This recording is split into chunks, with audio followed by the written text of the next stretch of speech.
Então, gente, na aula 12, a gente vai analisar nesse movimento de independências como se dá esse movimento de ruptura que se dá um pouco mais tardio, na década de 70, das ex-colônias portuguesas.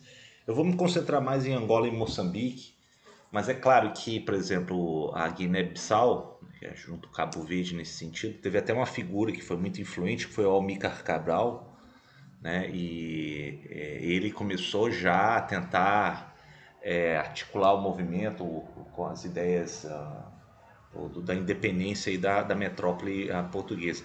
Mas a gente tem que entender que Portugal ela era uma ditadura que estava se consolidar desde a década de 20, o primeiro com o professor Salazar, que era uma tentativa de resgatar o Império Ultramarino português. Então as colônias portuguesas nem eram consideradas colônias, eram tipo uma espécie de províncias ultramarinas, né? Então você até tem mapas na década de 30, 40 que mostravam que Portugal não era pequeno, né? Ele somava-se Moçambique, Angola e Guiné, então é praticamente metade do continente europeu. E isso foi muito defendido no regime salazarista, depois pelo sucessor Marcelo Caetano. E outra coisa, além dessa atitude muito intransigente e colonialista do Salazar, do regime salazarista, e que foi muito condenado nas Nações Unidas, e o Brasil, durante muito tempo até, se omitiu diante disso, né, com relação a sustentar essas colônias na década de 60, 70 em diante, foi de que os recursos explorados, o capital investido português e as melhores terras novamente iam para os portugueses ali nas colônias, era central para o PIB, né, para a economia portuguesa. Então você tinha, por exemplo, em Angola vindo muitos recursos do petróleo. Hoje o petróleo é muito grande, a importância para Angola, mas o café, o sisal, o cana-de-açúcar, o milho. E em Moçambique você tem o algodão, o chá, o caju, o coco, né? Isso foi tudo central para a economia portuguesa. Você tinha em torno de 25% das receitas de Portugal vinha nesse sentido. Além, claro, da atitude autoritária colonialista de Salazar, né? Então ele jamais ia permitir qualquer manifestação anticolonial. Inclusive Salazar se usou muito da ideia depois, que maculou as ideias, que eu acho até um pouco maneira injusta, né? Mas isso é uma opinião que precisa ser embasada depois, de que não existia o racismo entre os portugueses, da miscigenação, das ideias também do luso-tropicalismo que o Gilberto Freire tinha desenvolvido, né? E para o uso político ideológico das ideias de Gilberto Freire, né?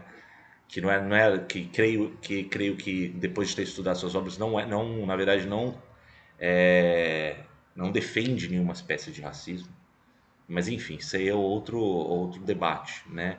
Mas voltando aqui às questões da emancipação das colônias portuguesas, é de que houve uma dificuldade do regime salazarista. Inclusive, durante os anos 60, foi dado largo incentivo à imigração de portugueses às colônias. As melhores teses, incentivos fiscais. Na década de 60, você tem mais de 250 mil que se dirigiram a Angola, contra 8 milhões de angolanos, né? Então você vê a disparidade de uma minoria contra a maioria. 130 mil foram a Moçambique, uma população estimada de 5 milhões em Moçambique, né? E é claro, essa população, a maior parte da população não tinha direitos plenos, né? Somente aqueles que eram considerados assimilados, né? Parece até uma versão dos franceses, da, dos meritórios que se falavam, né? Dos muçulmanos que tinham algum mérito que pudesse provar os valores franceses e cristãos que poderiam almejar ser escolhido ter um cargo ou uma condição de cidadania. Então, nas colônias portuguesas eram aqueles assimilados, aqueles que pudessem apresentar uma condição educacional e financeira que poderia ter algum status, mas eram pouquíssimos, né? Você tem, por exemplo, em 1950, tem dados que o Oliver mostra que existia apenas 30 mil assimilados em Angola e 25 mil em Moçambique, né? Seja pelo tamanho da magnitude da população. E o resto era regido, até em termos penais, código do indiginato que se falava, né? Que as penas eram muito mais duras em caso de homicídio ou desobediência, né? E era praticamente para garantir essa mão de obra barata, acessível para os empreendimentos coloniais, né? Exploração dos recursos nas colônias. Eram considerados então indígenas, o restante da população não branca, né? Ora, a década de 60 ela vai alimentar o nacionalismo, né? O Amílcar Cabral ele trabalha isso para as colônias portuguesas e Angola também não fica à parte, nem Angola nem Moçambique, né?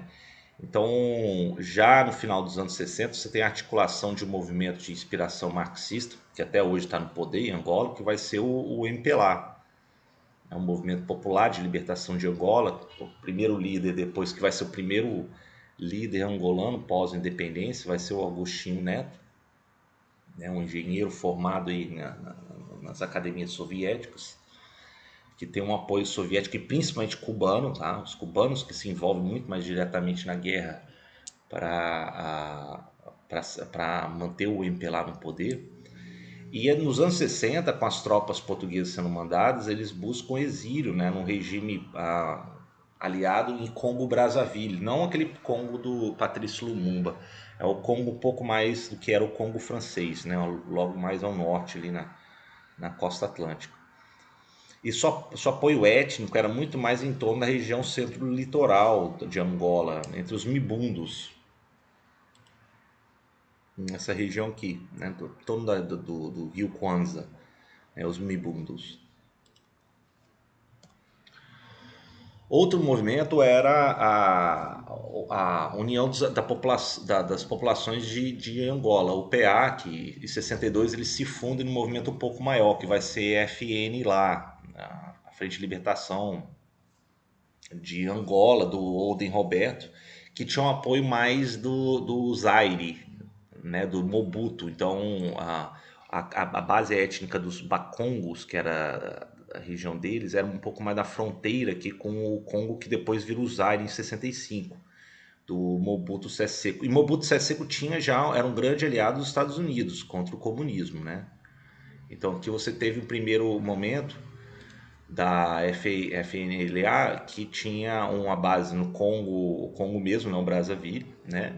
Que depois vai ter o apoio do Jonas Savimbi, tentando ampliar sua base. E o Savimbi tinha um apoio mais dos ovibundos aqui da região sul.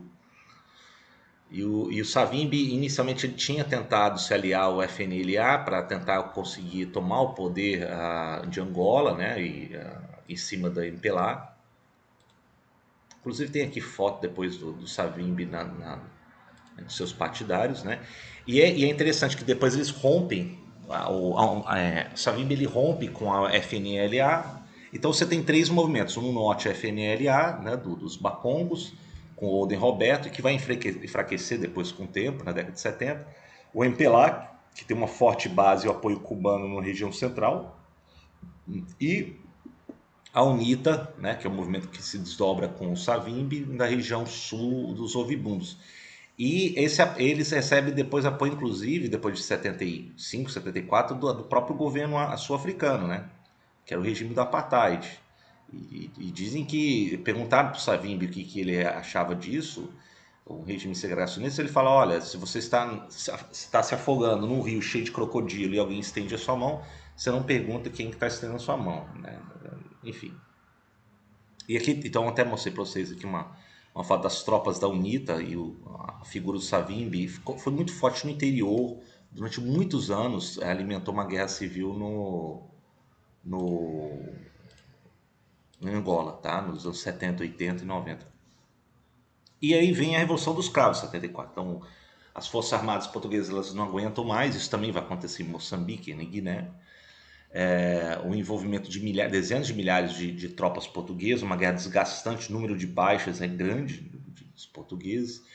Em 74, então, abril de 74, com a Revolução dos Cravos, cai o regime de Caetano, e o general Spino, que sucede, ele dá uma reorientação da toda a política portuguesa em direção a buscar se integrar ao mercado comum europeu e abandonar já manter esse edifício colonial anacrônico que tinha na África, e assinados os acordos de Alvor, na tentativa de propor um governo de transição aí para Angola, né? Então você tem umas raríssimas fotos dos três líderes aqui, o Savimbi, o Agostinho Neto e o Oden Roberto aí, para prometer compartilharem poder. É claro que isso vai dar terrivelmente errado. Logo depois os conflitos começam, né, que vai resultar na Guerra Civil Angolana, que vai perdurar até 2002, né? Então vai devastar o interior do país. O número de minas terrestres até hoje de amputados em Angola é uma coisa extraordinária, né? Danificou muito o futuro econômico angolano, né? Em agosto de 75 você já tem um desembarque evidente das tropas da UNITA vindos com apoios sul-africanos e de tropas da SWAPO que queriam também tomar a região da Namíbia, ainda não independente, que pertenciam como uma província da colônia da África do Sul. E eles invadem, eles tomam toda a região sul e chegam aqui, tomam até Lobito e Benguela e chegam inclusive nas proximidades de Luanda, né? Eles tomam as usinas hidrelétricas do rio Cunene, né? Ocupam os pontos de Benguela, Lobito e também chegam no rio Kwanza, né? Então já chega nas proximidades de Luanda, uma situação muito complicada.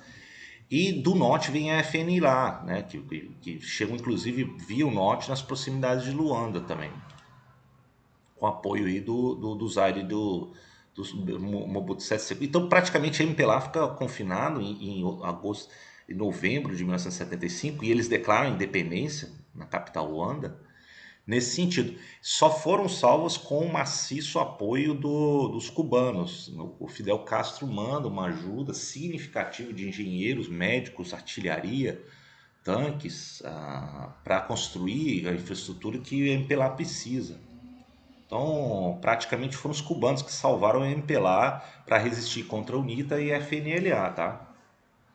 Depois, claro, eles começam a expulsar o FNLA em direção ao norte, muito mais ao norte de Luanda, e a UNITA eles começam a regredir mais para o interior sul de Angola, inclusive de Lobito de Benguela, né? Mas aí a briga é grande, porque o Savimbi e a UNITA eles controlavam a mineração de diamantes, por exemplo, no interior de Angola. Isso vai manter uma situação de guerrilha até praticamente 2002, quando o Jonas Savimbi ele morre, tá? E a MPLA então gradativamente estabelece um poder desde 75, com o primeiro com Agostinho Neto, que morre em 79, depois é sucedido pelo José Eduardo Santos e por assim vai, né, até os dias de hoje, presente aí em Angola. Agora, na outra costa de Moçambique, você também tem, na década de 60, um movimento nacionalista crescente. O maior deles vai ser articulado com o apoio do Júlio Nyerere, do outro lado do rio Rovuma, né, que vai depois se chamar o Partido Frelimo, né, e a Frente de Libertação de Moçambique, que tinha ganhado a base em Dar es Salaam, até então a capital da Tanzânia da época, né? Então fustigavam aqui pela fronteira norte de Moçambique a Frelimo, né? E a Frelimo era liderada por Eduardo Mondlane, né? Aí figurado aí embaixo, que então inicialmente tinha uma base étnica das etnias aí, dos grupos étnicos do norte de Moçambique e imediato sul da Tanzânia, né? Os Macondes e os Nyanjas. E esses foram os primeiros movimentos mais organizados contra as tropas portuguesas em Moçambique, tá? Isso já em meados da década de 1960. Em 64 eles começam a iniciar ataques mais sérios ao sul do rio Rovuma, né, para impedir aí a presença maior dos portugueses na região, e apresenta resistências e o envio inclusive de 60 mil portugueses na época para tentar conter esses ataques da Frelimo. E no ano seguinte, 65, já tinham expandido suas tropas também para o Malawi, que já tinha a presença do Hastings Banda, né? A gente viu isso na aula passada. Então eles ganharam uma outra base aqui, mais aqui a oeste, para eles atacarem, fustigarem o território português em Moçambique na época. Em 68 eles chegam a operar ao longo do rio Tete, né? Na região do Tete, ao longo do rio Zambeze, então na fronteira aqui, em que, inclusive, tinha um plano português de construir uma usina hidrelétrica, a Cahora Bassa. Eles atacam violentamente essa construção da usina, tá? Mesmo porque eles viram que isso era um símbolo de que os portugueses não tinham nenhuma perspectiva de se retirar da região, né, de Moçambique. Em 69, Mondlane é morto. Ali abre uma encomenda bomba em Dar es Salaam, né, dizem que foi o serviço secreto português com o apoio do serviço de inteligência da África do Sul da época, que apoiava muito o movimento, os portugueses para combater Frelimo, né? E quem sucede ele vai ser o Samora Machel, que vai ser talvez o maior líder aí da resistência portuguesa na África e vai comandar Moçambique todo o seu período já de independência inicial. Mas no final dos anos 60 as lutas são intensificadas, né? Como eu falei, já em 74 você tinha um envio de 60 mil portugueses para a região. Isso causou muito desgaste na opinião pública portuguesa entre os militares, os praças, né, no exército português. E eclode, né, a Revolução dos Cravos, em abril de 74. O novo governo dos Pinon ali reformula todas as suas diretrizes contra manter as colônias, né, dando a ela, negociando autonomia com elas, que resulta nos acordos de Lusaka. Inclusive aqui já é uma foto decorrente da guerra civil que vai perdurar entre a Frelimo, que envolve, claro, a população moçambicana contra os portugueses. Então, aqui está a figura, inclusive, do Samora Machel ainda como membro da Frelimo e não como presidente de Moçambique. Mas esses acordos de Lusaka eles negociam a Frelimo, então, tal como a MPLA, toma o poder no moçambicano com o Machel, vai governar até 86. Depois seus sucessores vão se manter no poder, o Chizano, depois o Guebuça, até hoje já não é o Guebuça, já são outros, já tem inclusive já outros partidos de oposição disputando as eleições ah, moçambicanas. Bom, esse é mais ou menos o quadro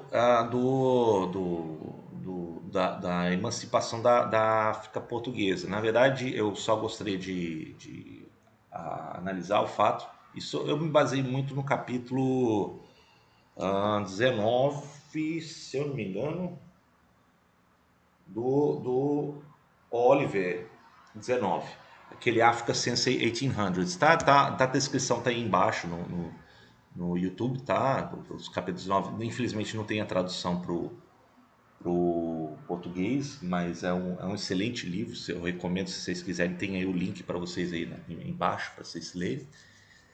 E na verdade o que a gente tem é primeiro uma tardia independência das colônias portuguesas decorrente do regime português, que era muito duro em manter o mantimento dessas colônias. Segundo, o desgaste que vai se manter na opinião pública e também até nas forças armadas portuguesas, que vai provocar a retirada portuguesa e também as lutas lideradas para Frelimo, pela MPLA. Angola ainda vai sofrer mais ainda com uma guerra civil interna grande. A Moçambique também vai, depois da independência, ter a resistência da Renamo contra a Frelimo no poder, né? Mas de Angola foi uma coisa assustadora, né? E também num contexto de uma guerra fria em que os cubanos, os soviéticos já procuravam e apoiavam mais ativamente países que estavam lutando pela independência do que restava da situação colonial da África na década de 70, tá? Só nos resta agora analisar a África do Sul, que eu vou deixar para a próxima aula. A África do Sul, ela na verdade tem aí todo um gênero próprio, ela é sui generis, né? Porque até pelo próprio tamanho da economia, da história da África do Sul, e aí como é que ela vai instituir um regime segregacionista como é que depois vai ser trabalhada a resistência, que duríssima a repressão contra a resistência contra o regime do apartheid na África do Sul, e depois como é que ela exemplarmente caminha para uma democracia plural já no final da Guerra Fria. E esse vai ser o nosso tema da próxima aula. Tá bom? Obrigado.